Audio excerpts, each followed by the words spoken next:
Primary Ponderings by Mark and Jen. And I wanted to talk this morning just a little bit about transitional readers.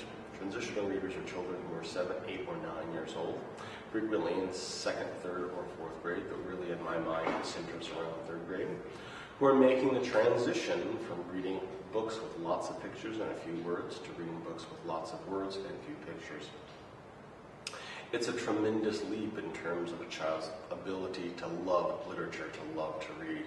It's a key point as stages go in terms of if a child is going to be a literate adult or not. There's lots of research out there that basically says that children who do not read well by the end of 3rd grade never read particularly well.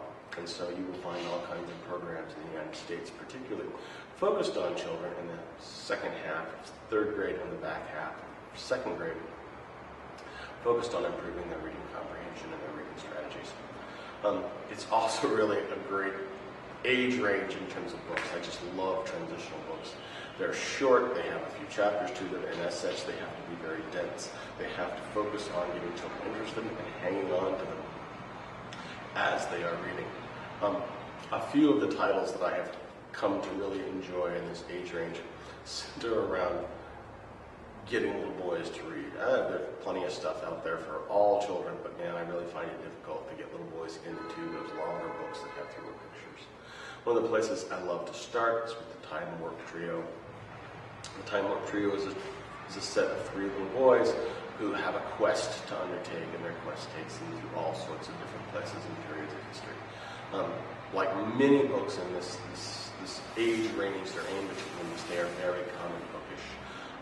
There's quite a bit of text in them. There are chapters in the Time Warp Trio books, but there are still lots of time places in them where there are pictures with thought bubbles and dialogue bubbles. And you read lots of the text as it goes through. I really think it draws the boys into reading. Another series in this age range is just a bit controversial. The Captain Underpants novels, they hardly deserve to be called novels, but the Captain Underpants books by Dave Pilkey are just marvelous things to get little boys reading. They have all kinds of things in them that make them really fun for 8, 9-year-old little boys to read, and as such, they are such popular works with children that age that sometimes you will find people who say they aren't appropriate for anyone to read, more or less 9-year-old boys. I never found anything more offensive in them than I find in 9-year-old boys, but then again, some people find 9-year-old boys fairly offensive. So I would, again, recommend Dave Pilkey's The Time Warp Trio. In fact, he has several that are very attractive to children, particularly little boys. The A to Z mysteries are also quite popular in this age range. 100 pages of text, 8 or 9 chapters in them, have been around for a long time. It's a huge series, lots of books in that series.